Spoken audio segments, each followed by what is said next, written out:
The American Civil War had just ended.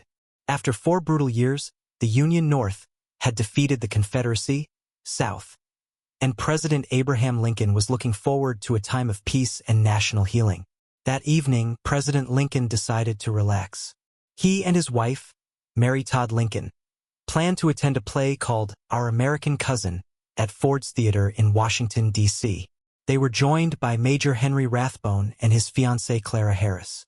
The city was still buzzing with victory and celebration. People were hopeful, Lincoln most of all.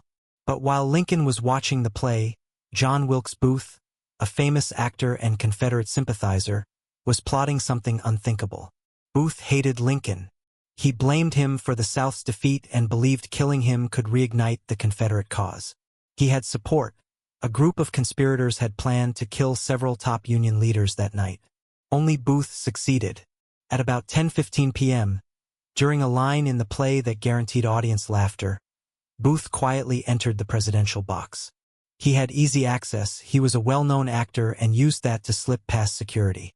He pulled out a small Derringer pistol, took aim, and shot Lincoln in the back of the head. Major Rathbone tried to stop him, but Booth slashed him with a knife and leapt over the balcony to the stage below. He broke his leg when he landed, but still managed to shout to the stunned audience, "Sic semper tyrannis," Latin for "thus always to tyrants." Then, he limped out the back of the theater and escaped on horseback. Panic broke out in the theater. Mary Lincoln screamed.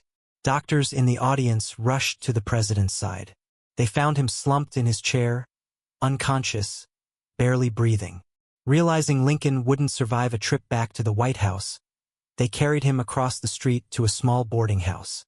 There, in a cramped room, Abraham Lincoln died at 7:22 a.m. the next morning, on April 15, 1865. Secretary of War Edwin Stanton famously said, "Now he belongs to the ages." John Wilkes Booth fled south.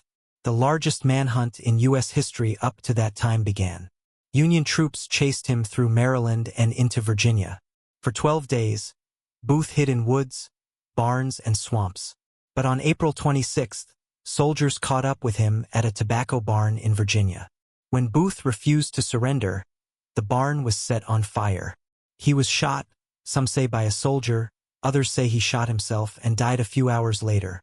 Lincoln's assassination was the first time a U.S. president was killed in office. The country was devastated. His death changed the course of Reconstruction, the effort to reunite and rebuild the country after the Civil War. His successor, Andrew Johnson, lacked Lincoln's political skill and moral vision, and tensions between North and South deepened again. Historians often wonder, what if Lincoln had lived? Could the U.S. have healed faster? Would race relations have evolved differently? It's one of history's great what-ifs.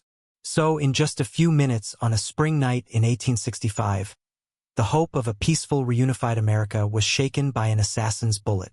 The story of Lincoln's assassination isn't just about one tragic night.